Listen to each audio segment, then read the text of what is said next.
Hello students, today is the last lecture of mathematical tools in which we will study about the graph. In physics we will draw the graphs between the different quantities. So how we have to draw the graphs? So we have to understand the basic concept of the graph. Actual में graph हमारे पास होता क्या है? हम लोग पहले से भी ग्राफ बनाते आए हैं। मैथमेटिक्स में आप लोगों ने बहुत सारे ग्राफ्स जो हैं वो बनाए हैं। लीनियर इक्वेशन से रिलेटेड आप लोगों ने ग्राफ्स बनाए हैं। तो ग्राफ एक्चुअल में है कि आपके पास graph is a line straight और curve which shows the relation of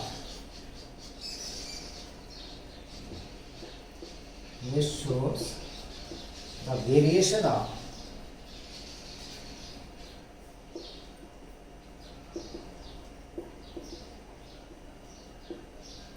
one quantity with respect to other quantity.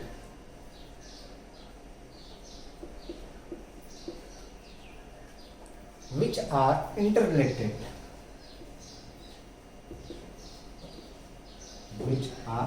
Interrelated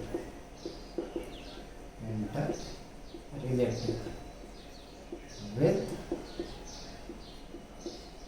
each other.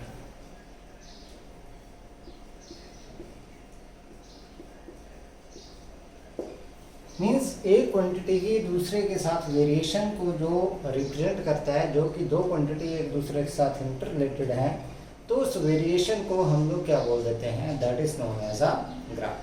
तो उस लाइन और कर्व को क्या बोल रहे हैं हम लोगों ने? That is known as a graph. तो ग्राफ में सबसे पहले हम लोग बात करते हैं यहाँ पर स्ट्रेट लाइन की, जो कि बहुत ही इंपॉर्टेंट ग्राफ है हमारे पास। इक्वेशन ऑफ स्ट्रेट लाइन की बात करते हैं हम लोग। Equation of straight line,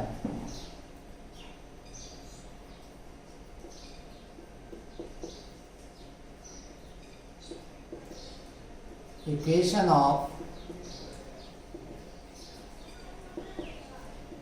straight line is given by y is equal to mx plus minus c. यहाँ पर प्लस भी हो सकता है और माइनस भी हो सकता है। जहाँ पर x and y these are the variables जिनके बीच में ग्राफ बना हुआ है।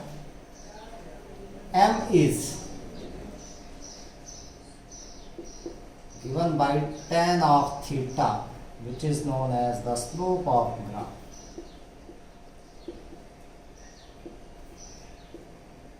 बोलते हैं slope of graph. It is represented by tan of theta.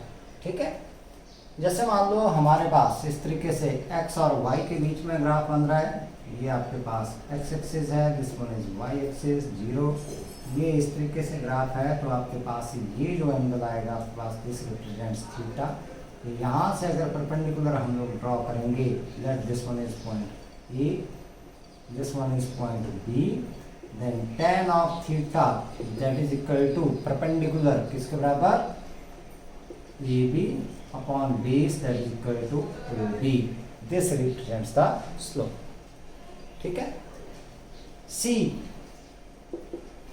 C हमारे पास आता है that is the intercept on the y axis. Intercept on the y axis। इस केस में जब इक्वेशन ऐसे लिखिए y is equal to mx plus minus c, हमारे पास यहाँ से डिफरेंट ग्राफ्स हम लोग बना कर चलेंगे। मेनली इक्वेशन यही है, this equation that represent the equation of the straight line. जब भी इक्वेशन इस फॉर्म में है, it means that it represents the straight line. किसको रिप्रेजेंट कर रही है? स्ट्रेट लाइन को रिप्रेजेंट कर रही है। तो हमारे पास हम लोग पहला मान के चलते हैं, यहाँ पर केस मान के चलते हैं, first one.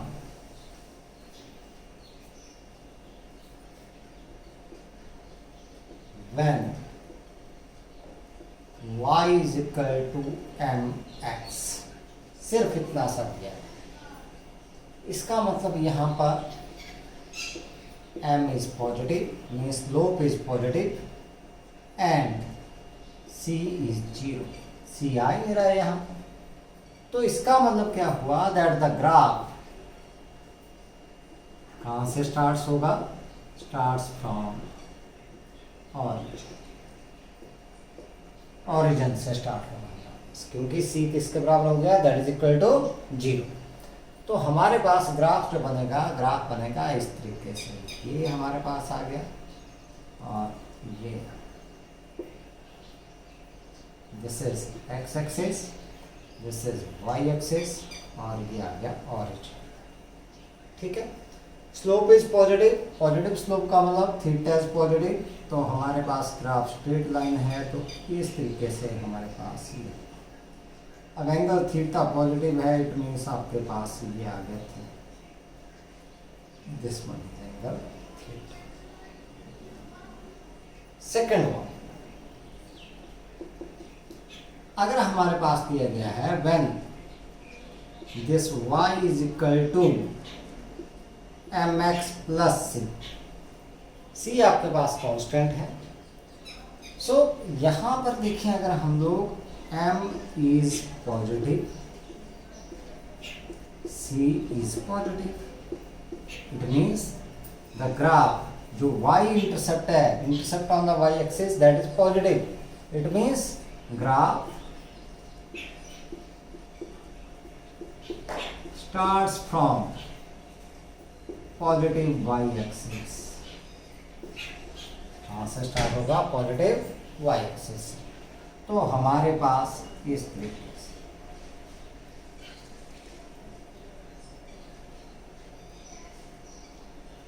x axis, y axis, origin. अब ओरिजिन से ना स्टार्ट होकर के हमारे पास ग्राफ यहाँ जैसे से स्टार्ट होगा और ये, इसको मैं y, ठीक है। तो ये कंडीशन आ गई किसके लिए, y is equal to m x plus सी।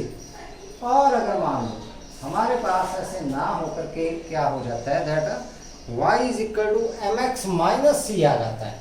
मान लो कंडीशन, थर्ड कंडीशन क्या आ गई कि that y is equal to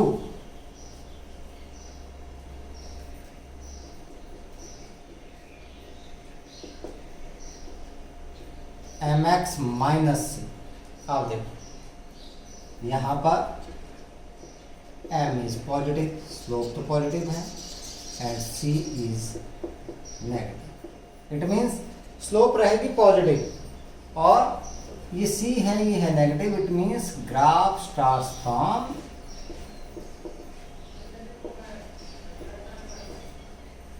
negative y axis. कहाँ से स्टार्ट होगा, नेगेटिव y एक्सिस। देखते हैं कैसे।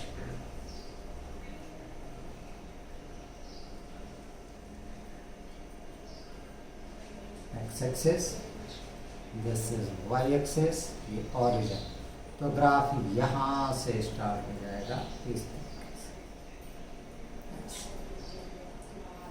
ये हमारे पास नेगेटिव y एक्सिस यहाँ से स्टार्ट होगा, ठीक है। अगला केस, अगर मान लो आपके पास इस तरीके से आ जाता है,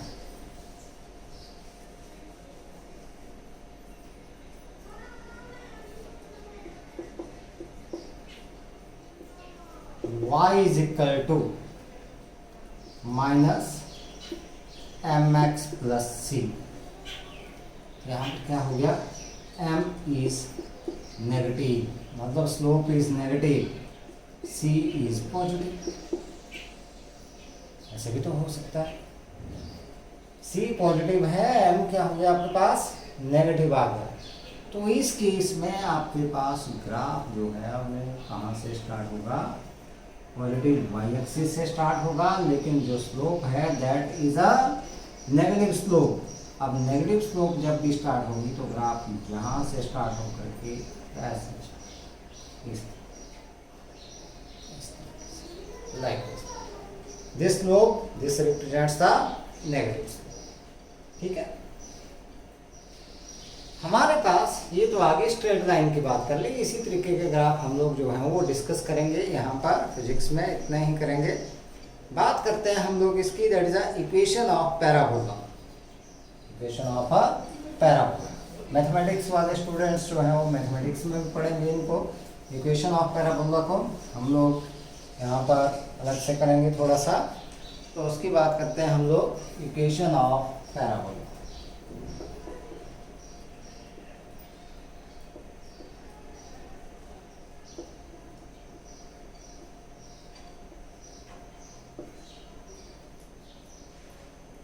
हमारे पास जैसे मान लो पहले दिया गया है that y square is equal to k x, where k is constant, तो हमारे पास पैराबोला कैसे बनेगा, इस तरीके से।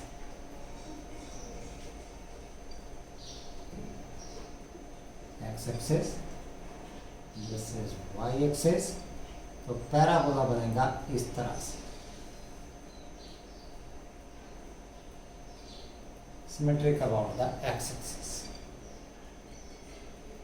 और अगर हमारे पास ऐसे दे दिया गया second one, y square is equal to minus k x, where k is constant, तो हमारे पास पैराबोला बनेगा ऐसे।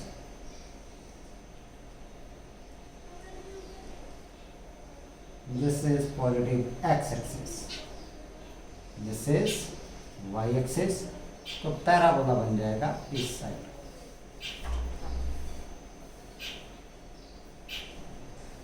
एक्स ऑरिजिन, ये ऑरिजिन। और तीसरा case,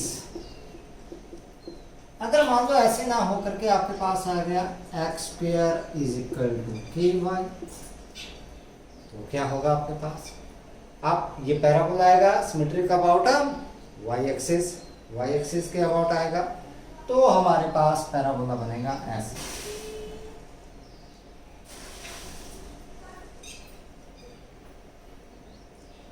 x axis, this is y axis, और ये हमारे पास यहाँ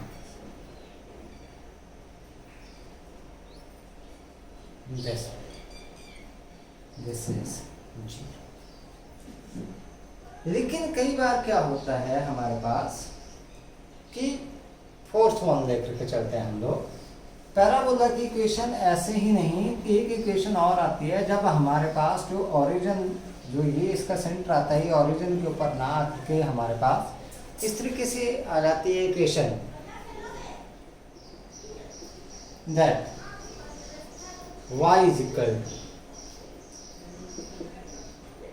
to ax plus bx square. This is also the equation of the parabola. यहाँ पर हम लोग केस लेकर चलते हैं, पहला case when a and b are positive,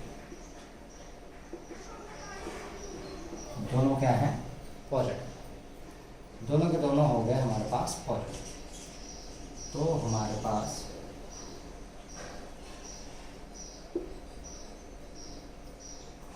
ये हमारे पास x, this is y, this one is 0, तो ये चलेगा ऐसे इस तरीके से।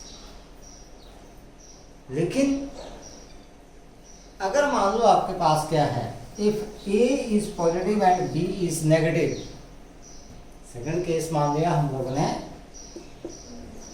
when a is positive and b is negative, तो भी पैराबोला ही बनेगा। लेकिन पैराबोला किस तरीके से बनेगा, हमारे पास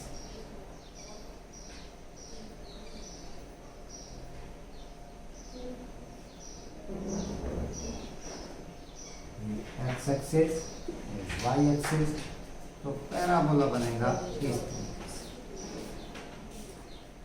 ये ठीक है, इस तरीके से हमारे पास है ग्राफ।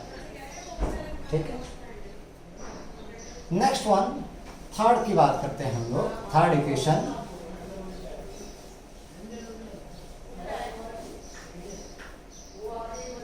अगर मान लो हमारे पास दिया गया है if x into y is equal to c, where c is constant,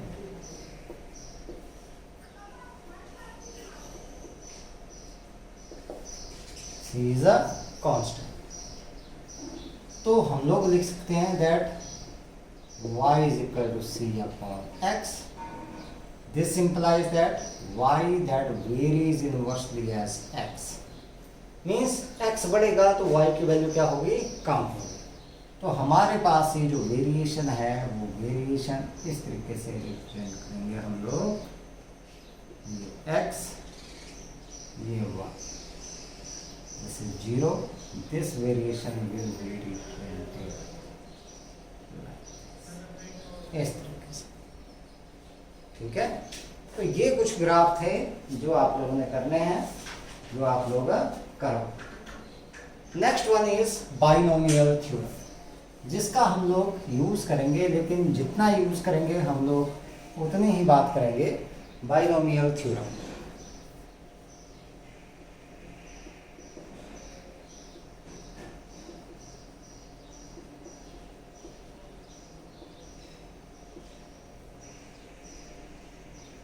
ठीक है, if n is any number which may be positive, negative or fraction,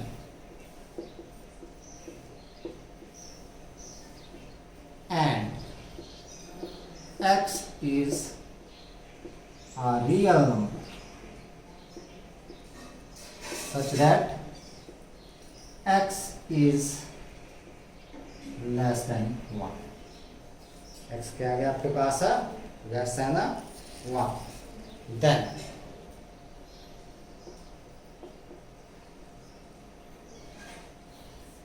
one plus x raised power n is equal to 1 plus nx plus n into n minus 1 upon 2 factorial plus n into n minus 1 into n minus 2 upon 3 factorial plus so on up to infinity. जहां पर ये factorial का मतलब क्या हुआ आपके पास, जैसे मैं 2 फैक्टोरियल लिखूं, 2 factorial, then it means 2 into 1. 3 factorial लिखूं तो 3 फैक्टोरियल का मतलब आ गया 3 into 2 into 1, मतलब जहां फैक्टोरियल लिखा है वहां से मल्टीप्लाई करते हुए चलना है पीछे की तरफ को और लास्ट में 1 तक पहुंचना है। ऐसे अगर मैं 4 फैक्टोरियल लिखूं तो क्या जाएगा 4 into 3 into 2 into 1। ऐसे ही अगर मैं n फैक्टोरियल लिखूं तो यह आ जाएगा n into n minus 1 into n minus 2 into so on into 4 into 3 into 2 into 1। इस तरीके से लास्ट तक हम लोगों ने पहुंचना है। लेकिन अगर हमारे पास क्या होता है, when this x that is less than 1, मतलब ये क्या हो गया, लेस देन 1 है, then only first 2 terms of expansion are significant. Then only first 2 terms, जो पहली 2 terms हैं आपके पास, only first 2 terms of the expansion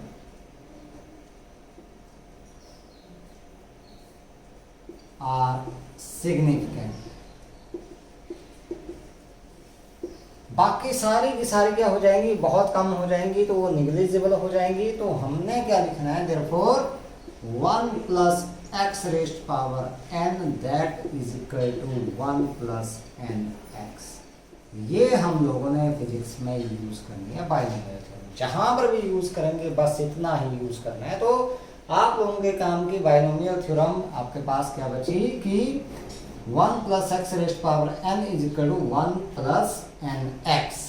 जैसा भी साइन होगा वैसे का वैसा ही आप लोगों ने यहाँ पर लगाना है। तो इसको आप लोगों ने ध्यान में रखना है। बाकी टर्म से आप लोगों को कुछ भी लेना देना नहीं है फिजिक्स में, ठीक है। तो यहाँ पर जैसे मान लो आपके पास हम लोग बात करते हैं ऐसे दिया गया आपके पास 1 plus x raised power minus n. तो क्या जाएगा 1, ये माइनस आएगा तो क्या जाएगा 1 माइनस एन एक्स। या मेरे पास दिया गया 1 minus x raised power n दिया गया है तो भी क्या जाएगा 1 माइनस एन एक्स के बराबर। या मेरे पास दिया 1 minus x raised power minus n तो क्या हो जाएगा 1 प्लस एन एक्स हो जाएगा, क्योंकि माइनस माइनस क्या हो जाएगा प्लस हो जाएगा। तो बस इस तरीके से आप लोगों ने ये ध्यान रखना है। जैसे इससे रिलेटेड आपके पास एक एग्जांपल आता है, जैसे आप लोगों ने ग्रेविटेशन में बात की थी, हम लोगों ने एक्सेलरेशन ड्यू टू ग्रेविटी की बात की थी। उसमें आप लोगों ने वेरिएशन निकाली थी जी की, एक्सेलरेशन ड्यू टू ग्रेविटी की विद द एल्टीट्यूड। तो हमें पता है दैट ये अगर मान लो आपके पास क्या है अर्थ है,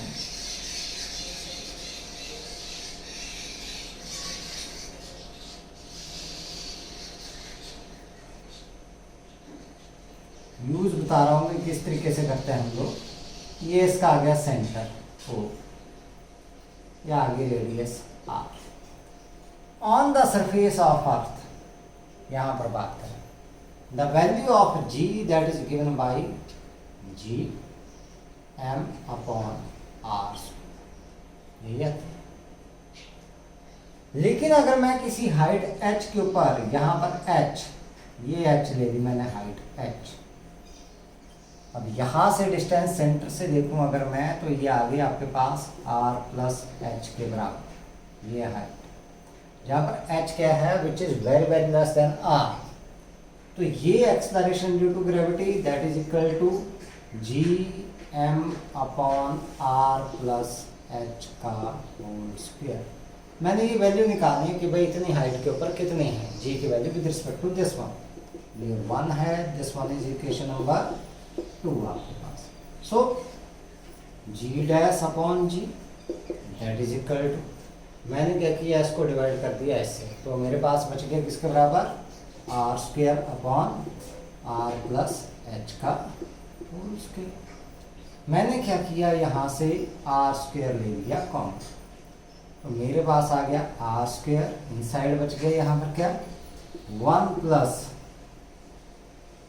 एच अपॉन आर का होल स्क्वायर। इस आर से r cancel, so ji dash upon g is equal to 1 upon 1 plus h upon r rest power 2।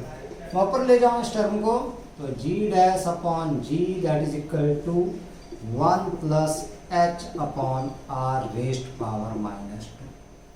अब ये जो है ये बन गया आपके पास किसके टर्म में, ये बन गया 1 plus x raised power n where x is very very less than 1, क्योंकि एच जो है that is less than R. ये किया था हम लोगों ने h is less than R, तो ये h is less than R, तो ये फैक्टर जो है दैट इज लेस देन 1, तो it means x is less than 1 हो गया हमारे पास। तो बाइनोमियल थ्योरम लगा सकते हैं। So using binomial theorem here तो क्या करेंगे g dash upon g 1 term तक करना है, तो क्या था हमारे पास that is equal to 1 plus n x. 1 plus n x का मतलब 1, एन कितना है यहाँ पर -2, तो -2 एच अपॉन आर आ गई हमारे पास वैल्यू। सो ये हो गया आपके पास। So ji dash that is equal to g into 1 -2 h upon r. ये हमारे पास क्या रहती है acceleration due to gravity at height h के ऊपर। तो इस तरीके से हम लोगों ने ये इसको अप्लाई करना है जब भी हम लोग फिजिक्स में अप्लाई करेंगे, ठीक है। सो इस तरीके का थोड़ा थोड़ा यूज़ करेंगे हम लोग बाइनोमियल थ्योरम का। तो सिर्फ आप लोगों ने यही फार्मूला ध्यान में रखना है, that 1 + x raised power n that is equal to 1 + nx के बराबर, ठीक है। जो भी साइन है उस साइन को आप लोगों ने साथ में लगा देना। बस बात करते हैं कुछ formula related to the logarithm. Standard formula for logarithm.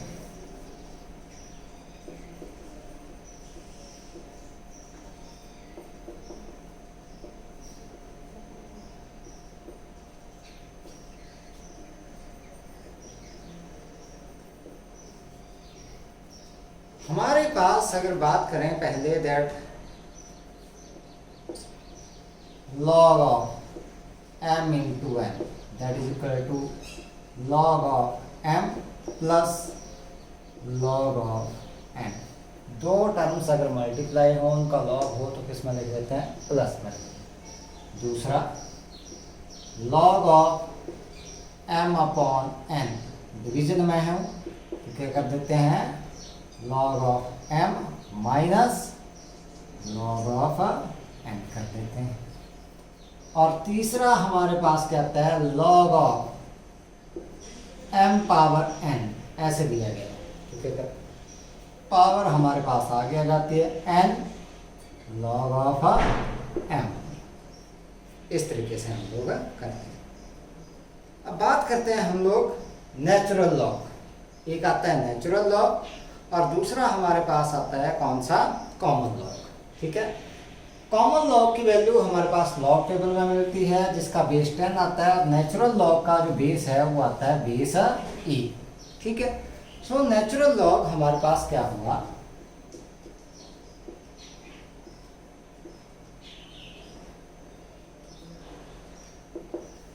जो नेचुरल लॉग है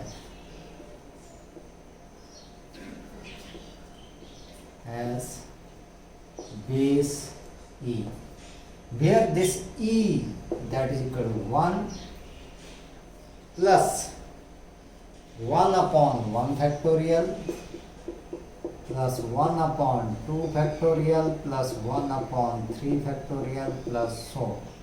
इस तरीके से हमारे पास ये वैल्यू आती है, ठीक है।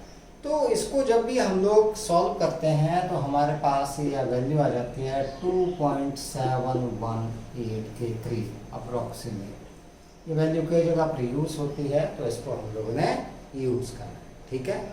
तो बात करते हैं conversion of natural log two common log, ठीक है।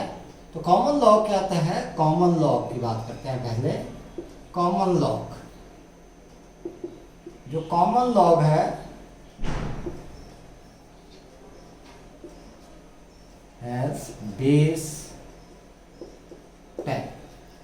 ये वैल्यू इसकी हम लोगों को टेबल के ऊपर मिलती है देखने के लिए। तो जब भी नेचुरल लॉग में वैल्यू दी गई होती है तो उसको पहले बेस 10 में कन्वर्ट करना है हम लोगों ने। तो जब भी हमारे पास ऐसे दिया गया हो, नेचुरल लॉग दिया गया हो, log ऑफ e बेस मान लो m है आपके पास, इसको जब भी हम लोगों ने नेचुरल लॉग में कन्वर्ट करना है then we have to multiply by a factor 2.3026।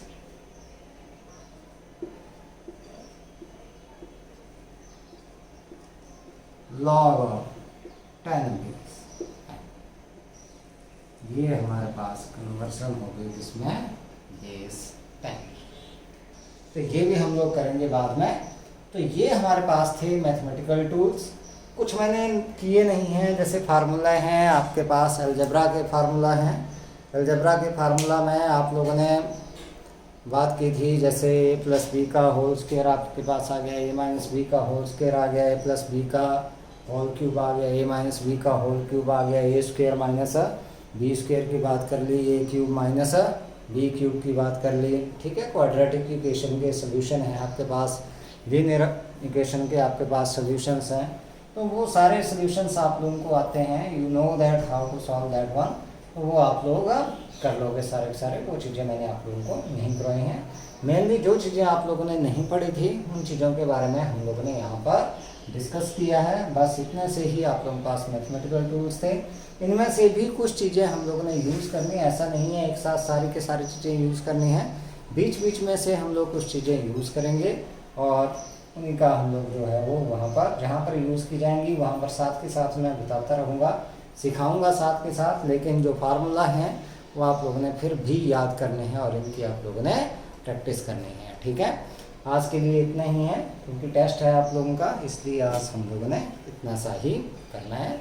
और हम लोग अब अपने सिलेबस से चल पड़ेंगे। काइनेमेटिक्स हम लोग स्टार्ट करेंगे, motion in straight line path, straight line, उससे हम लोग जो है वो अपना सिलेबस स्टार्ट कर लेंगे। 2 चैप्टर हमारे कंप्लीट हो गए हैं, 3rd चैप्टर से हम लोग सिलेबस स्टार्ट कर देंगे। ओके, तब तक के लिए आप लोगों ने इसको मैथमेटिक्स को ऐसे लाइटली नहीं लेना है क्योंकि ये फिजिक्स का बेस है। अगर मैथमेटिक्स आप लोगों को नहीं आता है, डिफरेंशिएशन आप लोगों को नहीं आती है, इंटीग्रेशन आप लोगों को नहीं आती है, ट्रिग्नोमेट्री के बेसिक रूल आप लोगों को नहीं आते हैं, ये आप लोगों को बाइनोमियल थ्योरम नहीं आती है, आप लोगों को यहाँ पर ग्राफ से रिलेटेड कोई कंसेप्ट नहीं आता है, then you are unable to understand and solve the physics. फिर आप लोग क्या करोगे, रट्टा लगाओगे, रटोगे तो फिजिक्स आप लोगों को नहीं आएगी।